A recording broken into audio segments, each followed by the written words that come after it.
Mesdames et messieurs, bonjour. Lorsque nous adoptons certaines positions fondées sur euh, l'intelligence, la sagesse et même une sorte de pragmatisme, d'aucuns font le raccourci de nous classer, de nous assimiler à des soutiens de la France.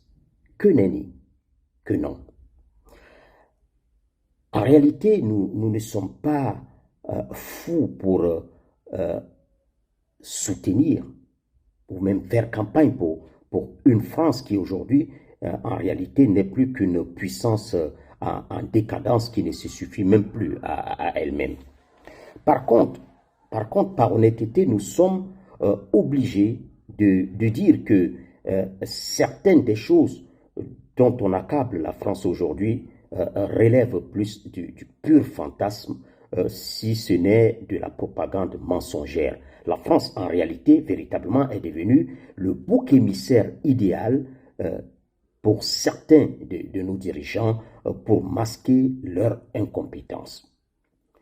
Mais au-delà de la volonté de rétablir certaines vérités qui nous animent, nous nous insurgeons surtout contre ceux qui, avec des agendas cachés, mais qui se révèlent de plus en plus, voudraient faire croire que la Russie, c'est le Père, le Fils et le Saint-Esprit réunis. Une sorte d'agneau qui viendrait sauver l'Afrique. Je voudrais pour rappeler à ceux qui sont dans l'émotion et qui véritablement ne connaissent pas l'histoire de l'Afrique, qu'il y a eu, dans un passé pas aussi lointain que cela, une sorte d'Afrique pro-soviétique. Elle a existé il n'y a pas longtemps, cette Afrique-là. Elle était composée notamment des pays comme le Mali, la Guinée, l'Angola, le Bénin de Mathieu Kérékou, le Congo. Oui, le Congo-Brazzaville de Marien Ngouambi était un pays communiste assimilé à l'ancienne Union soviétique. Mais en réalité, ces États qui étaient sous influence soviético-russe, à l'observation, aucun de ces pays n'a fait mieux et ne fait mieux aujourd'hui, ne présente mieux aujourd'hui un tableau économique ou en termes de développement beaucoup plus réduisant que ceux des pays qui étaient restés et qui étaient plutôt en alliance avec les pays de l'ancien bloc occidental qu'on appelait le bloc de l'Ouest. Je vais citer comme ça rapidement le Cameroun, la Côte d'Ivoire, le Sénégal et d'autres pays que je ne cite pas ici. Ce sont là des faits, vraiment des faits irréfutables et notoires. Je viens donc de parler de ces pays africains qui étaient affiliés au bloc de l'Est. Regardons à présent le cas des États européens anciennement qualifiés de pays satellites de l'Union soviétique, dont la Russie est, comme on le sait, l'héritière. La Bulgarie, la Hongrie, la Pologne, la Roumanie, la Tchécoslovaquie, l'Estonie, la Lituanie, et j'en passe.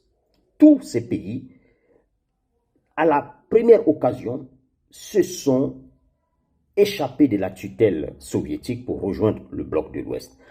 Et malgré l'intégration de certains de ces pays au sein de l'Union européenne, ils étaient à un tel niveau de sous-développement qu'il leur faut un demi-siècle pour rattraper les autres pays de l'Union. Alors, s'il faille chasser la France et les pays occidentaux, pourquoi pas, si nous en avons quelques raisons pour le faire. Mais nous demander de les remplacer par la Russie est tout simplement une escroquerie. Et pour cause, quand on change de partenaire normalement, c'est pour migrer vers mieux. Or, la Russie est une économie de type tiers-mondiste.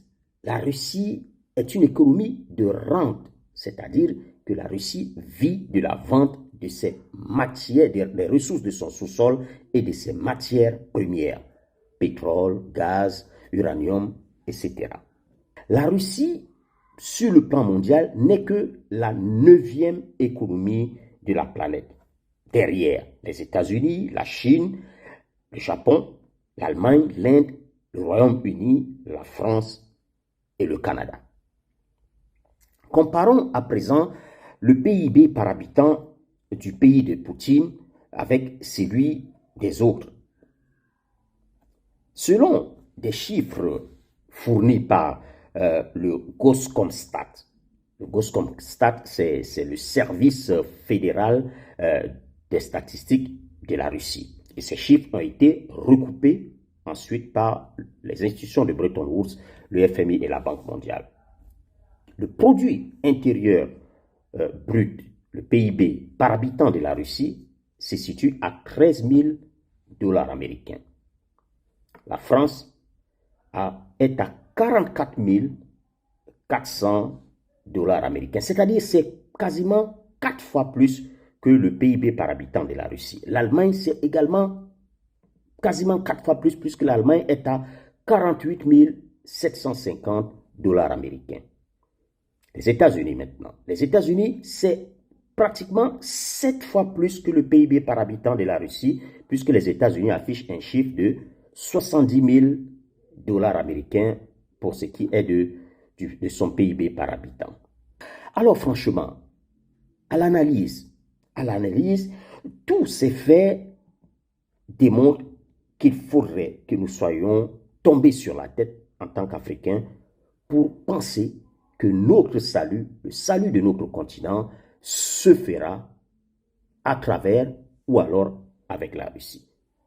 Je me refuse, moi, de penser que l'Afrique est maudite.